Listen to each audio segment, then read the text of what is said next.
right, folks, we're back with another episode of TFC Unplugged with me and, of course, my co host Noel. But we have a special guest joining us today, none other than former. Actually, you know what? I don't even recall the specifics of your title, so I'll let you tell us more. But former TFC man Eric Giametti, how you doing, Eric?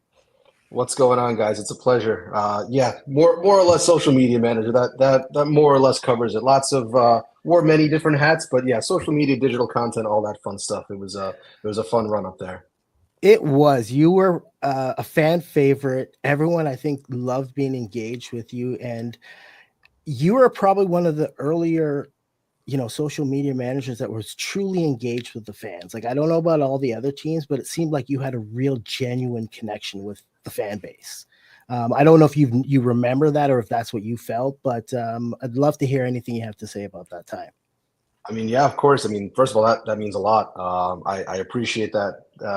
Feeling that's reciprocated because that certainly was the goal, right? It was to try to make a connection on a fan level. I mean, that's why I got into this business in the first place, is just because I was a soccer crazed fan that wanted to get into MLS. This was my domestic league, and I really wanted to kind of see where this path took me. And I'm really been fortunate that I've been able to make a career out of it. I mean, so yeah, that was absolutely the goal, was to try to foster that connection with the TFC Live community. And I know that there was a really robust community that existed well before I got there.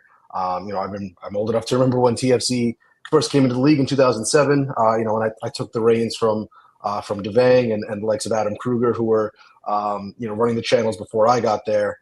And obviously, I joined in 2017 when the rocket ship was just about to take off. So joining on a treble winning team definitely helped. But yeah, no, listen, that was part of my everyday journey, was to try to bring the fans closer to the club. And there were a lot of good times, a lot of tough times. I mean, trying to do that during COVID when we're so far away. We spent a year in Connecticut. We spent a year in Orlando. So definitely difficult to try to bring fans closer, but that was the goal, was every day to try to give a little piece of a peek behind the curtain, so that fans could feel close to the club they love. Because I know that's, as a fan, that's what I would want. And that was always my goal going into the training ground every day. Well, what's funny for me is, I don't know if you remember this, but we were in, I think, Chicago 2019, and you were walking down below us over the away stand, and Mike Newell spotted you, and we started singing your name. I think we're singing "Eric, Give Us a Wave." I don't know if you remember that. I do remember that, because I have it recorded on my phone somewhere. I think whether it was on my MLSE phone or my personal, I'll have to dig it up. Maybe I'll flip it over to you if I find it. But I do remember that distinctly. I remember seeing, thinking, was someone saying my name here? Let's go, Eric! And I look up in the stands, and there's people chanting my name. It took some getting used to, people recognizing me on that front, but that was a cool moment. Well, that moment actually spawned another good moment for us, because there was like a family behind us in the stand there. And this woman says to me, "Hey, is that one of the players?" I'm like, "No, that's a social media guy." And then she starts laughing. She's like, "Oh, okay." I said, "Why are you asking?" And she's like, "Oh, my son plays on the team." I said, "Oh, who's your son?" And she says, "Oh, it's Nick DeLeon." So we actually got introduced to Nick DeLeon's family because of that chant down to you. So it's always one of those really funny moments, because we were up in that top corner. There was nothing up there in Chicago, right, in Bridgewater Stadium. Or it was bleak, and then we'd obviously been drinking into the Moscow Mules that day, so Absolutely. No, I distinctly remember that, and sure, that stadium in particular is kind of holds a special place in my heart, because that was my first road trip with the team in 2017, because I wasn't traveling with the team the first half of the year.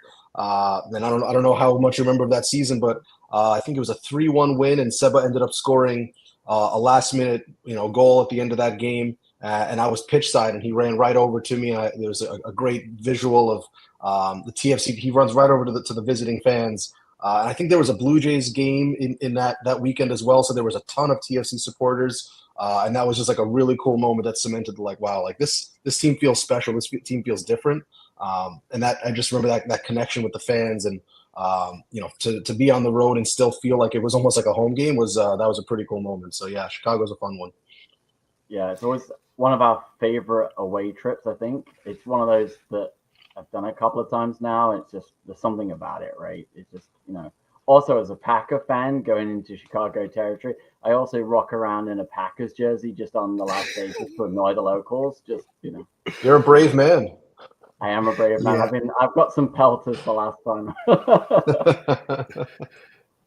Well, you know what? We could sit here and reminisce all day long, but all three of us just witnessed, an hour and 30 minutes of our life that we can't get back. And I mean, it's not like we really expect much from this team right now, right? Like we're just kind of going through the motions. They've made some changes that is about the future, but there was just nothing there today, like especially in the attack.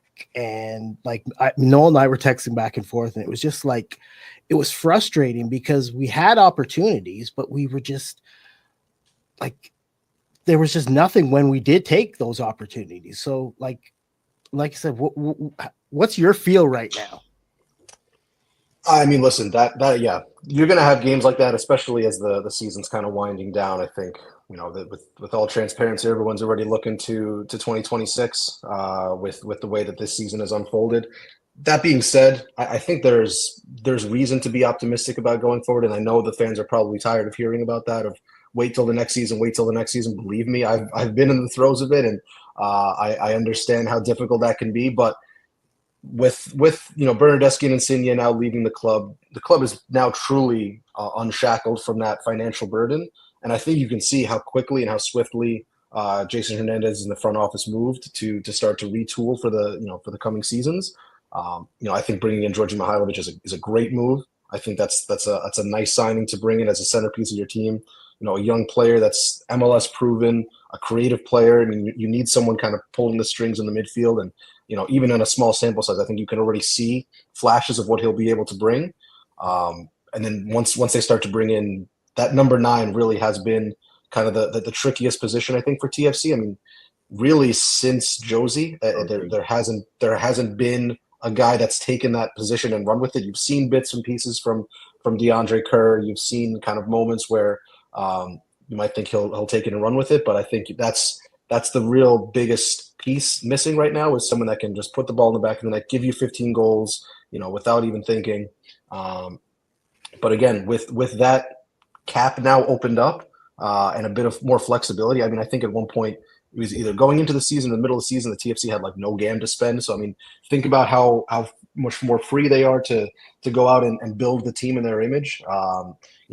Now I think you can really start to see what Jay and the front office are capable of, and I think this is where you can start to judge them on what moves and incoming and outgoing transfers, because there were so many old deals coming off the books. Like I think at some point Adama Diomande was probably still on the books for not that long ago. So you think about how many moves have come in and out of this club over the years. There's been such heavy turnover. If you think about maybe like the first half of when I was at the club, there was so much stability from that 2017 team with the likes of Marky Delgado, Drew Moore. There were so many guys that had just been around the club for a long time. And then in the last few years, it's been constant turnover. So I think the hope is to really start to cement in some new players that can be a part of this core going forward for the foreseeable future. And I think they finally have an opportunity to do that now. Yeah, I think me and Sean, that was as you joined us just in the studio. It was like me and Sean were just discussing that number 9, right? Because I just compared Bryn Hilton to Sam Sturridge, and I'm like, there's about 500K difference in salary, and one's got 25 goal contributions, and the other one's got 3. Like it's just you need that 9. It's such a key thing for TFC, and I know people don't want to go back to a DP9, but like you just don't feel there's a threat up front, and I feel that if that's one spot that TFC has to nail this next window, it has to be that one. And I know Hernandez said this week that attacking a player is going to come in. That's the priority in the DP role. I think it's a no-brainer. I think we've known that for a long time, because even when Josie was here, we still needed somebody else to come in because Josie was never fit towards the last couple of years, right? And I think we've really, since 2019, since that run to MLS Cup in 2019, we haven't really had a consistent attacking threat that terrifies MLS defenses. We just don't have anyone that can get in behind. We don't have anyone that can really put those chances away and can make us a better team. Because if you look, we've scored 27 goals this year in 27 games, and I think it says it all. If you don't score, you don't win. And I think there's games where we've been there this year where you've looked at the team and gone, if you had somebody that could finish, we may have smashed and grabbed a couple more wins. And I think if they get that right this year, if they get that right in this next window, you're already going to be on the edge of the playoffs, right? So it's not that difficult. We've seen teams go from the bottom to the top with the right people. I think it's just, as we've sat here and talked about it for many times, I think it's the right culture within the club. And part of one of the reasons why me and Sean reached out to you is when we talk about that with the right culture within the club, it's also because the fans in the last couple of years don't have that connection. We started the show talking about the connection you had with the fans, but that with the players are the same. I think that's a part of it too, right? I think there is that who am I really going to connect with, on terms of the team, because that hasn't been there for the last couple of years, because as you pointed out, the rotation of players has just been an endless cycle. Every time I put a name on a jersey, they leave within 6 months. So I've stopped putting names on jerseys. But that's the truth. I just feel that there is a real lack of connection with the fans to believe that there's going to turn it around. And I think they do need to make sure that whatever moves they do make this year is going to have to be the right ones, because culturally, I think they've lost a little bit of that, right? And I think they need to win that back more than anything. Yeah. No, listen, I think you're spot on. I think that's always been the goal, is to try to reignite that connection with the fan base. I think, we're really lucky in those early years, 2016, 2017, all the way through. Even 2018 was a down year for the club league-wise, but made a run to the Champions League final where, a couple penalties away from, really making a historic run against, a really, really tough gauntlet of teams there. But listen, making that connection with the city is so important. And, obviously we lost a good bit of that when it came to the COVID seasons. I think out of sight, out of mind, right? When you're not playing at BMO Field and you're not, really connected with the fan base, it's very easy to kind of move on to the next thing. And Toronto, much like other big cities, they support winners, right? Their Blue Jays games will be filled up when they're top of the East, and when they're toiling in at the bottom, there's you'll see a lot of sparse crowds. Same with the Raptors, same with the Leafs. Well, the Leafs are kind of maybe the outlier there, because they always seem to sell out. But I think when it comes to the atmosphere at BMO Field, I just remember I was so pleasantly surprised at just how much the city cared about TFC. Just walking around the city and seeing TFC jerseys, just coming from New York, where I worked for the Red Bulls previously, and it was such a struggle to. And that was a team that was constantly one of the best teams in the regular season, at least. But it would just get lost in the greater New York landscape when it comes to sporting. Every league has two teams, with the Jets and the Giants, the Knicks and the Nets. So it's very easy for MLS to kind of get lost in the shuffle. But man, I just remember those early atmospheres, even the Canadian Championship in 2017. I remember, Seba's last minute goal. I still think that's probably the loudest I've ever heard a stadium. Was that eruption of, like, you're beating your biggest rival, the last minute winner in front of the South End. Like, I was like, holy crap, like, this city is different. And I think we've all kind of been chasing that high of, like, getting back to that level. I think, again, it's been 2 years since I've been to a game at BMO, but I think that everyone's kind of missing out on that feeling of feeling like, this city is going to, really rally behind the team. And listen, that comes with winning, and hopefully, to your point, Noel, about finding players that can stick around for a while and feel that deep connection to, like you had, around the treble-winning team when you had, Michael, Josie, Seba, Alex Bono, like all these guys that had been around, and you felt like you had investment in them. I think that's what this team is looking for again, is to feel like we can rally around the crew that's going to be here for a while and get back to the top. Well, yeah, those I think are players. I think that's the thing, though, right? It's that we are chasing that high, and if you remember those moments of 2017 when that place erupted, like, I just, like, we miss that, right? And I think that's what drives us.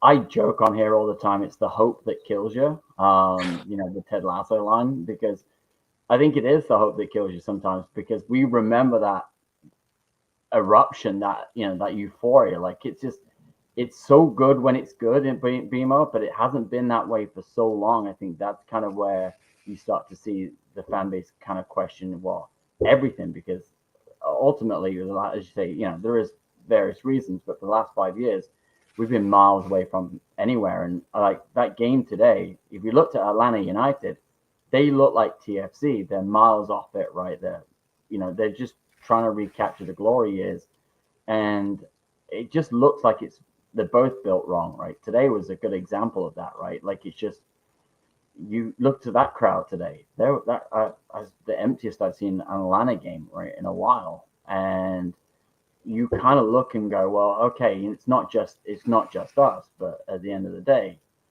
you're looking at teams that do consistently get it right. The Red Bulls are a good example. Yeah, they made the final last year, but if you look consistently, they get their recruitment right.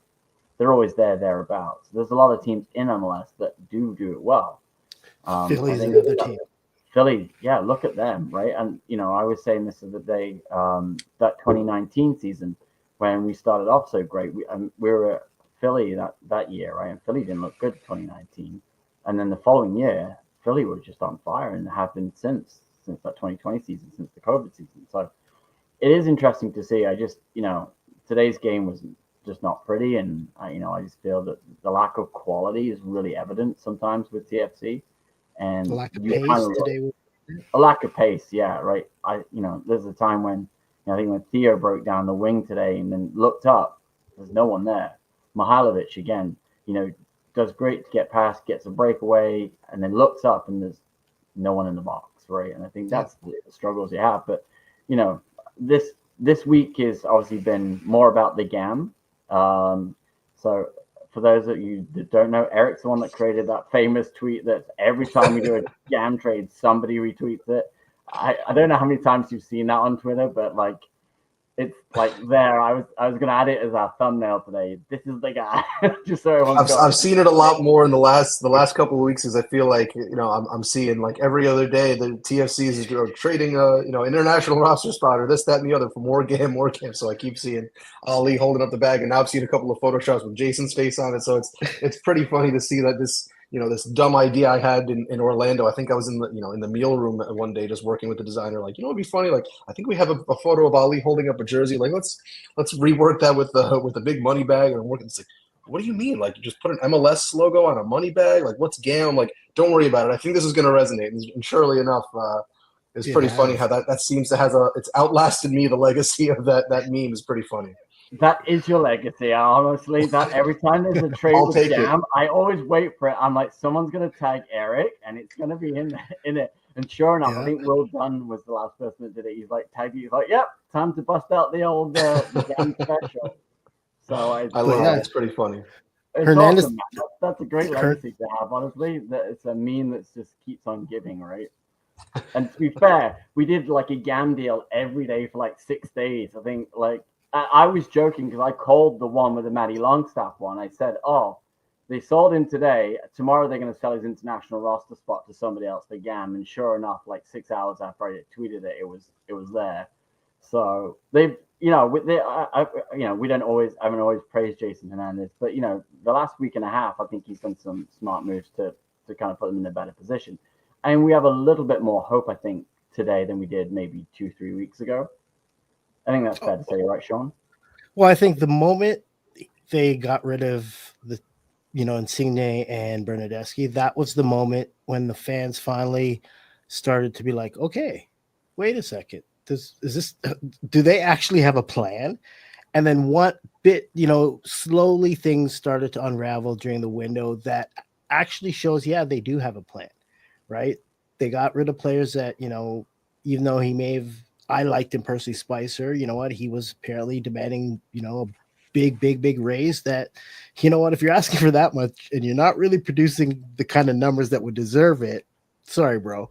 Right.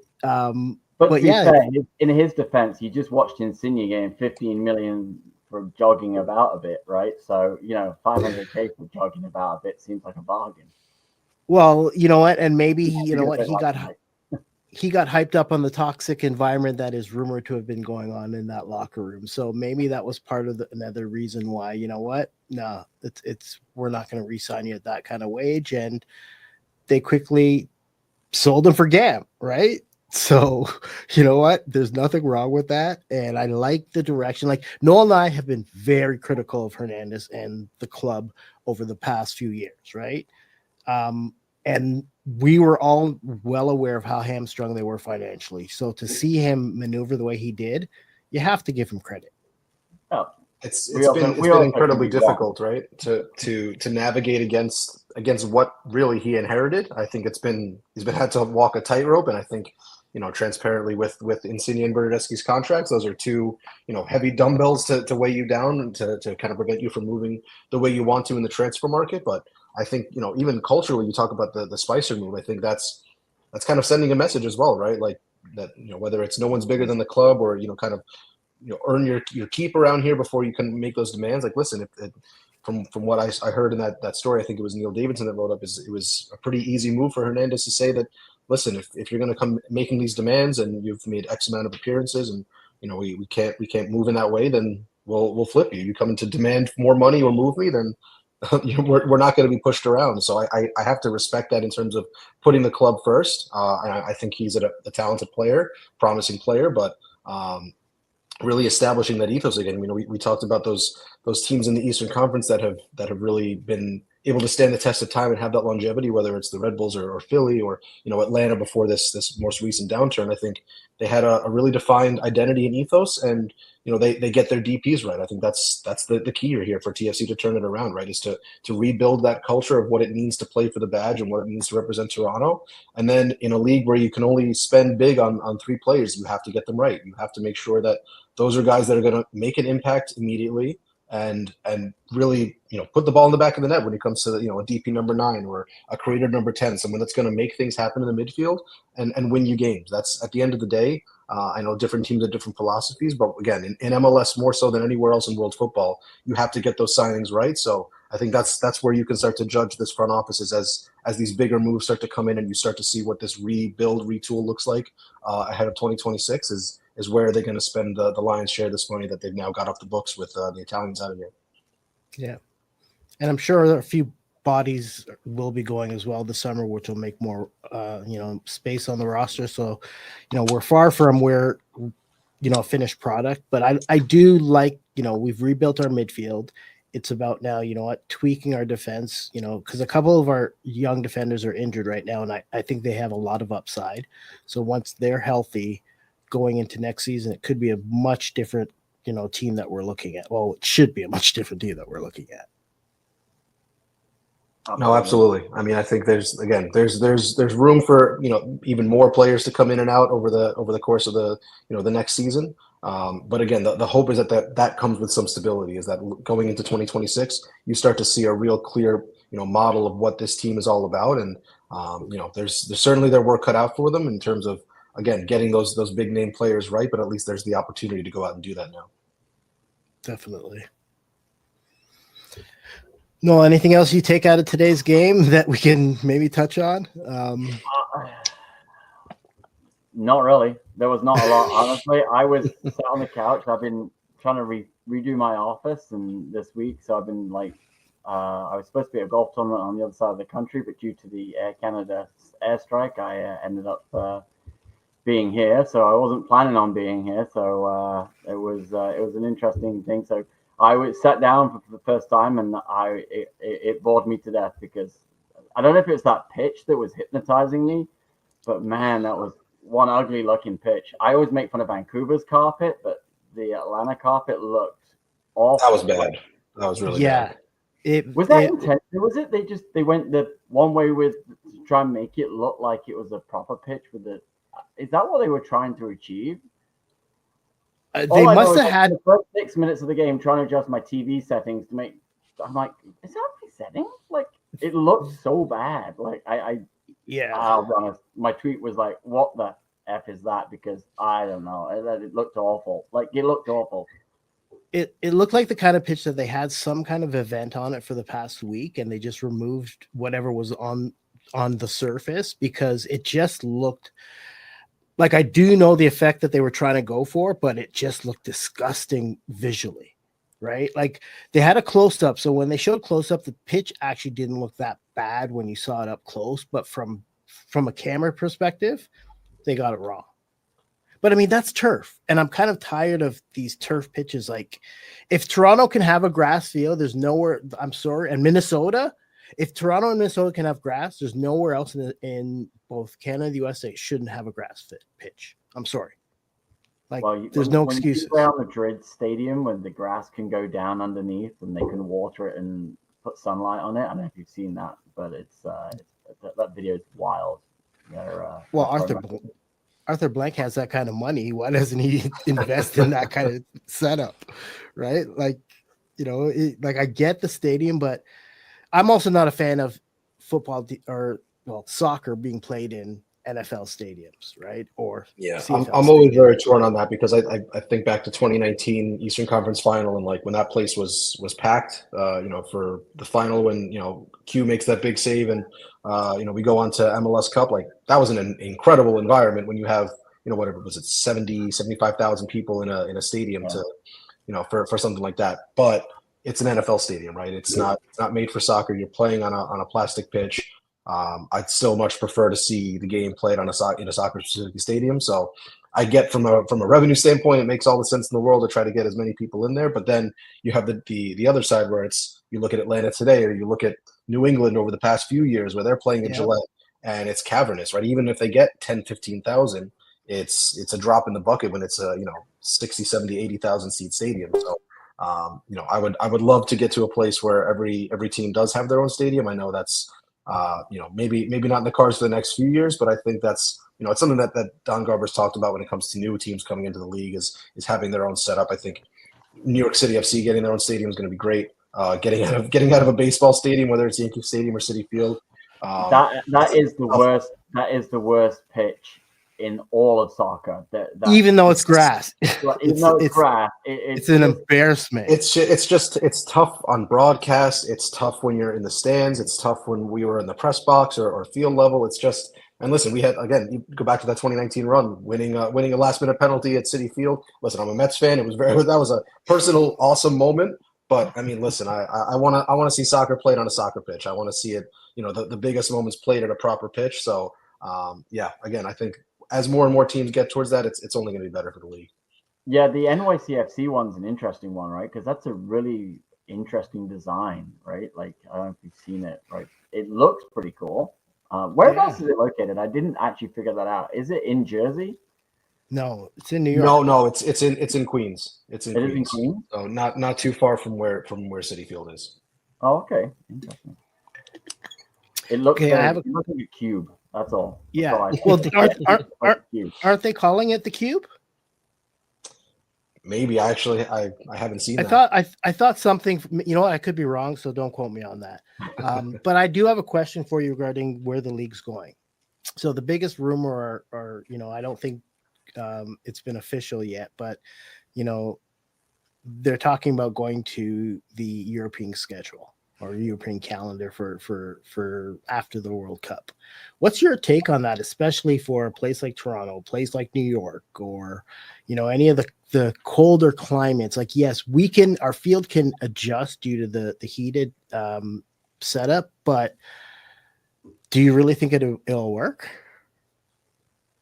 I just think it's so difficult to try to make that work. I remember speaking with some of the grounds crew guys when it came to those early Champions League runs where we're out on the field in February and it's like the pitch is like stone essentially because it's frozen. So like you can have all the best technology and the heating lamps and the sewn in turf and things like that and all the things that they've invested millions of dollars into trying to make this as good as it can be. But the reality is, it's winter in Toronto. Like you can only do so much, right? Is it possible? Yes, I think you're looking at an even more skewed schedule. Okay, so now what? TFC, Montreal, New York, New England. They're not playing any home games for for how long of a road trip are they having to kind of in the middle of their season, or is it taking a winter break, right? So I think you need to see an actual proposal of what that looks like. I think in a lot of reasons, it would be great to see them align on a schedule that fits the rest of world football. But at the same time, personally, I kind of like that, when the leagues around the world are off in the summer, like we still have MLS. So I don't think I think it's something that's clearly been heavily talked about and something they're considering. I can't see it happening overnight or within the next year, just because there's so many logistical challenges that come with it. Again, with the vastness of North America, you look at England, Italy, Spain, Germany, like it doesn't even compare to be able to try to figure out the logistical nightmare of travel, let alone the weather components, the stadium availability for teams that are sharing stadiums. So there's so many different components that go into it. So I don't know how viable that move really is. Yeah, wait till a team gets stuck on the tarmac because there's a winter storm and you can't leave. And like, what are you going to do? Right? Because that's inevitably going to happen. We're in North America. I like how Sean Exactly. started that. He said that the stadium can adapt. I can't. I don't want to freeze my butt off because the only place in BMO that's got heat is the men's washroom. And the last time we were there in March, a guy walks in with a chair and sits down in there, and he's like, "Sorry, it's too cold in there. I'm sitting in there until the end of the first half." Right? It is difficult. I just, obviously Minnesota is going to be cold. There's a lot of places that will just really struggle. And I saw, I think it's Alexi Lalas or someone tweet today that we're going to head towards that. But I think it's crazy. It has to have some sort of winter break where because otherwise we'll all be in Florida for. Yep. I think that's the only way that it works is if you add that winter break in, because there's too many cold market teams that it's just not viable for in reality. But even with a winter break, it's still like you've got to think what you shut down for January, because you can pretty much only shut down for like a month, right? You can't shut down for too early in December. You can't shut down until mid-February.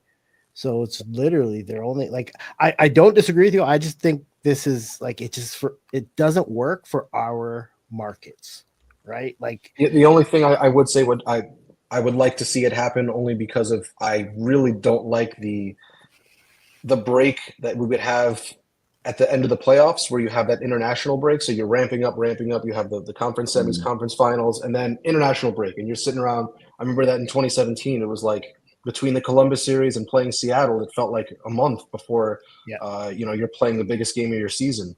And it just, from a marketing perspective, it just kind of takes the wind out of your sails to try to continue to hype up this thing it's coming. I promise it's coming, especially for the soccer fan that's not necessarily in the weeds on international windows and all the different leagues. It's like, wait a second, why have they stopped playing? Oh, there's an international game going on, and I would love to see that part eliminated. So if that helps along that way, that'd be great. But again, there's a lot of logistical challenges that come with moving the calendar in all ways.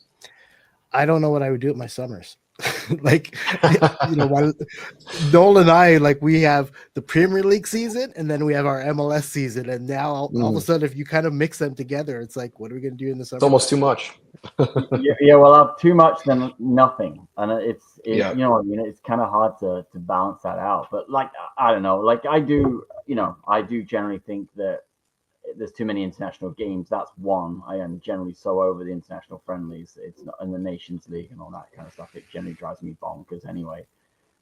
Same as the Gold Cup, like drives me bonkers. I'm losing so many players for that and things like that. They generally drive me a little bit nuts too. So I do like the idea of the schedule combining with the rest of the world, but by the same token, you just look at it and go, I don't think it's possible, and with so many cold climate teams, right? And I think that's just where ultimately it might boost Apple TV's subscriptions, because people are like going to go, hey, I'm not going to sit in Toronto when it's -10, like, and I'm just going to stay home and watch it today because that's generally, it's warmer, right? And it's you can't take your kids to that. You can't. There's so many of those things where the fan experience is just shaking and shivering for 90 minutes is not for everybody. I don't miss that. I'll tell you that much. Yeah, you know what? That's a young man's game. I'm starting to realize, like, the early season freezing our tails off, where like you're not having fun, even if the team's playing well. It's just like you're too cold to really enjoy yourself. So I don't disagree with that. But it is what it is. We'll see. We'll see what happens. I guess that's the nuts and the bolts of it, right? But I think it is eventually going to come. I think we're going to have to just deal with it, and then me and Sean are going to freeze to death. in our old age. Well, you know what? Maybe they're just trying to hype it right now to get more awareness that the World Cup's coming to North America. And once that kind of phases out, World Cup's over, they all come to their senses and realize that, you know what, this is something that may need a few more years of planning before we decide to kind of move forward with this. Yeah, no, I think that's going to be a real inflection point for football in North America is where the game goes after 2026. I think it's awesome that Toronto gets to host. I would love to see kind of like what does BMO look like after the World Cup? What does Toronto look like after the World Cup? But obviously the biggest event you could ask for in your home city, but I still think there's just so much work to be done, on an infrastructure level to try to get ready to let this thing take off to what it can be. I don't see that change happening in the next 12 months. It seems incredibly daunting. Yeah, I agree. All right, Noel, anything else you want to get into tonight? No, I think I'm good. I think I think we know where we're at with this TFC team. I think we're on to phase 2 of the rebuild now. I think it's fair to say that's the phase 2 after a 5-year delay. But I do, I do think today's game was a going through the motions. I was going through the motions of trying to stay awake. So, I was like, I went and got Tim Hortons coffee. That's how bad it was at halftime. I went and got Tim. Was Starbucks closed? It's too far on a drive. And their app's not working today. Note, Starbucks app's not working again. So no, it's good. I think there's signs. I think at the end of the day, as much as we moan, there is some positives to take away. And I think at the end of the day, we're not bottom. That's a positive. We're not going to win the wooden spoon again, so it's fine. We've got a lot of games, so we should. There is good, and I think we've got 3 games left, Sean. 2 games left. We have Montreal next, and that's always a barn burner anyway. So yeah, Montreal at BMO Field on a CNE game. Oh, we can't wait. Those are always fun, and I do miss that. I miss those CNE games. Those are fun. I'm too old to try and weave my way through the crowds now. Do you know what I mean? Oh, I was so like I was that old man that everybody can't stand last game because I was just like, oh my god, there's too many people. Oh, I can't. I was just that cranky old. Plus, we didn't get the win.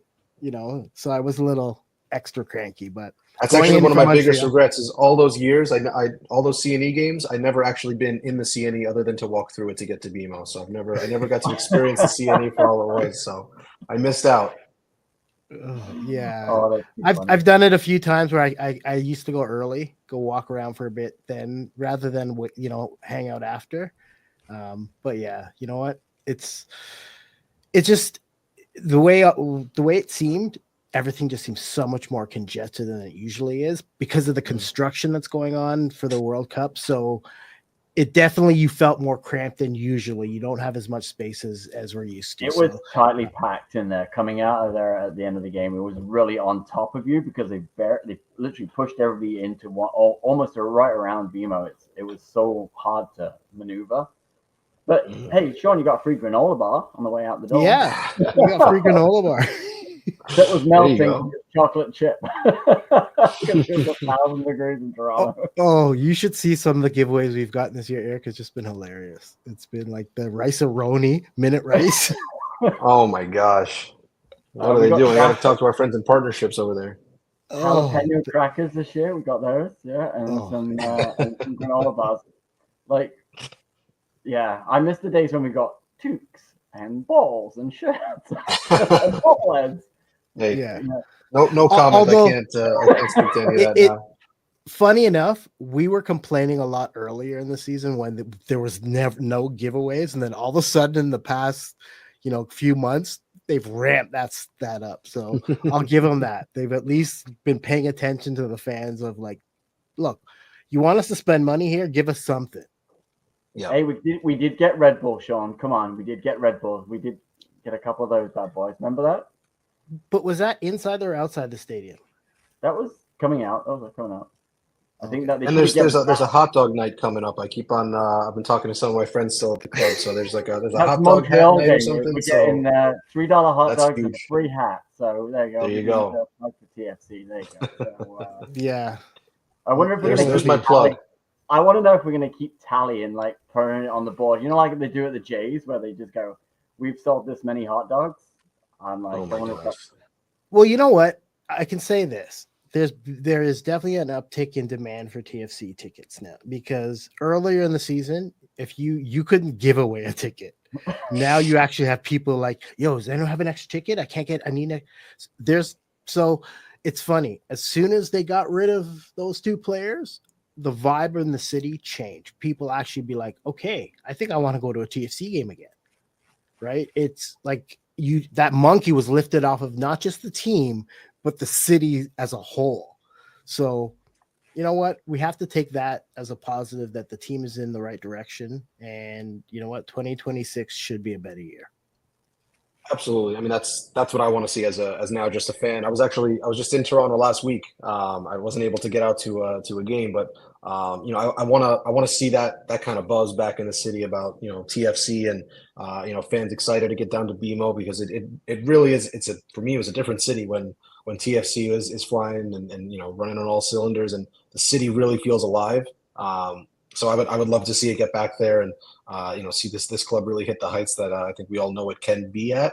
Especially when you've tasted the best of what TFC can offer, it's like you just want more. So it's almost more frustrating to see where they are now, because it's like what this club is capable of doing. So, but yeah, I'm hopeful and optimistic, confident.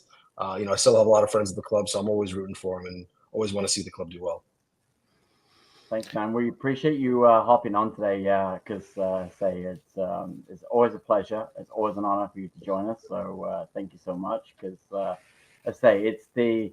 we miss those nights. We miss that feel. We miss that vibe. It's why we do this, right? Because for all the the moaning I do, I like to moan. It's part of being English. It is those moments that you just they're hard to shake in life, right? And I was doing a little video montage for us for the show for the off season and stuff, and I went back and just played through some of those moments that you talked about earlier, and I'm like, oh my god, I need this again, and that's the if you don't get it, because I was on about it the night that Batista did the bat flip and then Seba scored that goal, right?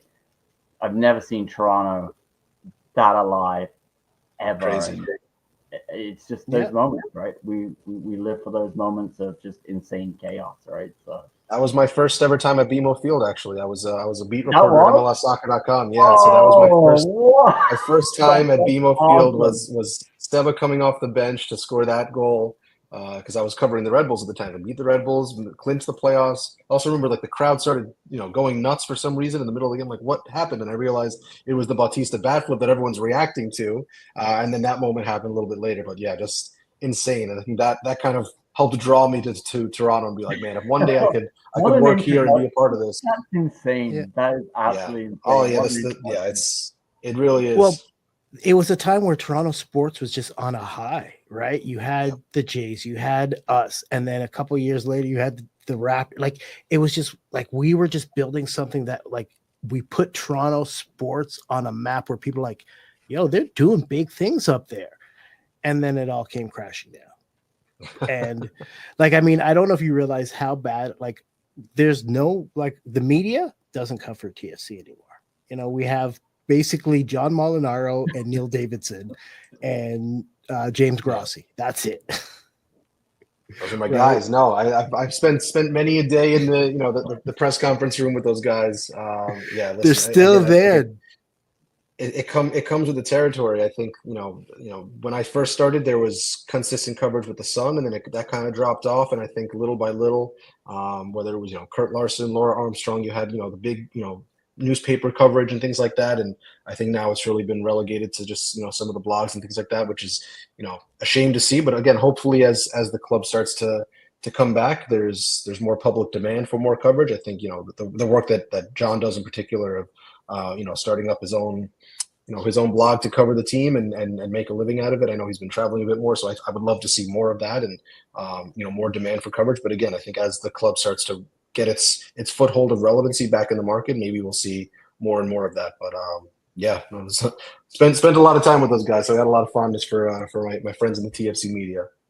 Well, one thing I've noticed, or there's been a lack of connection. Like, we've reached out to the club to be like, hey, let's get one of the players, like, not even necessarily to talk about the game, but like just to get to know the player, like connect them with the fans. And silence, no response, right? Like, they need to remember, like, the fans build that connection, and like it's about the loyalty, and that's all. Like, we're not asking for any special treatment, but we want to connect the fan base with the players, let them know something about, especially the new generation that's coming up.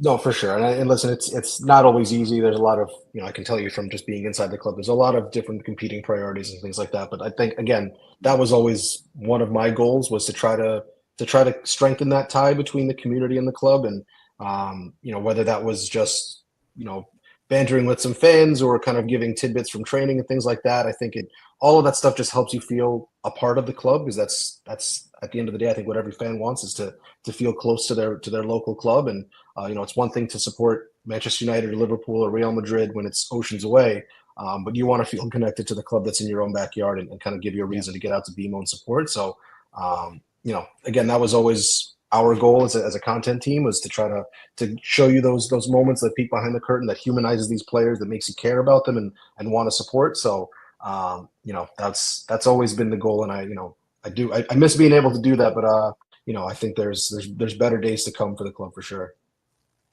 You know what? Definitely. My lasting memory of some Eric used to. I know you probably got so much grief for this. The fact that you didn't stream preseason. Do you remember how much grief? Oh you got? gosh, don't listen. Oh my God.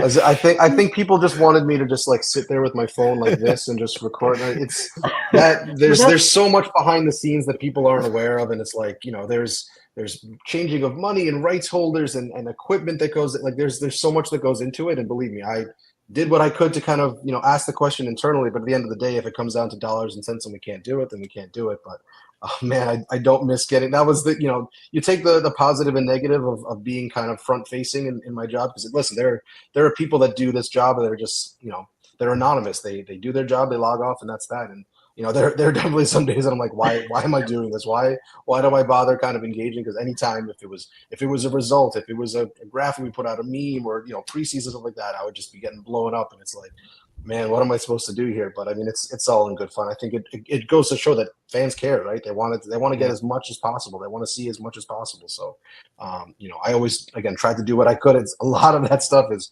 well above my pay grade and out of my hands, but tried to have some fun with it as well, and just do what I could to show those little moments that were available to us.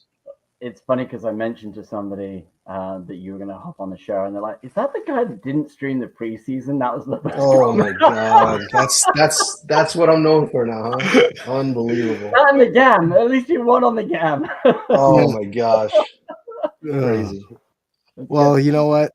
I think that's a perfect way to end it. But Eric, thank you so much for jumping on tonight. We appreciate you. Like,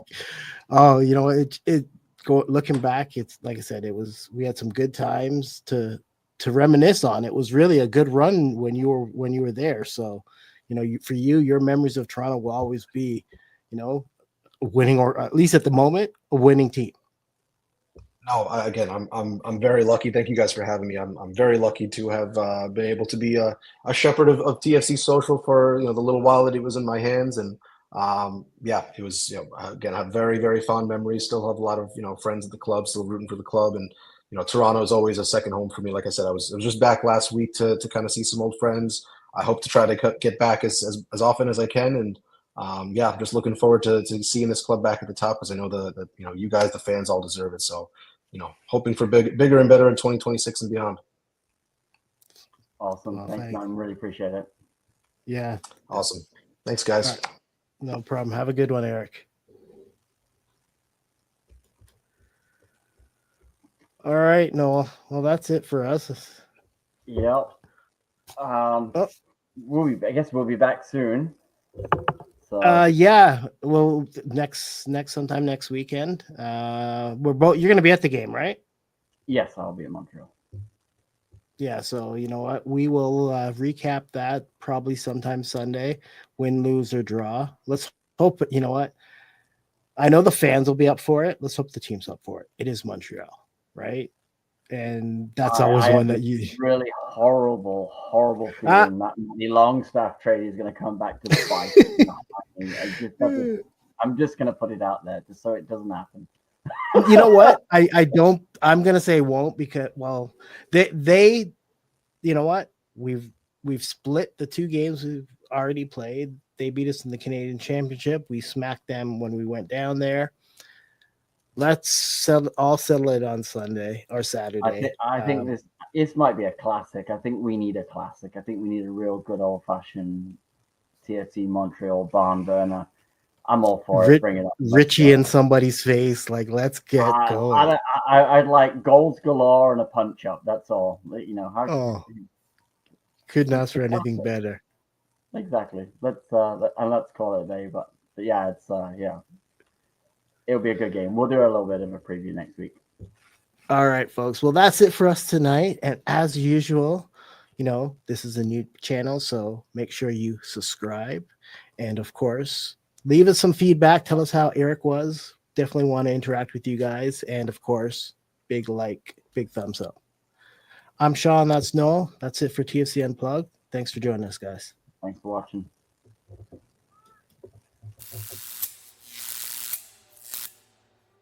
Like what you hear? Smash that like button, subscribe now.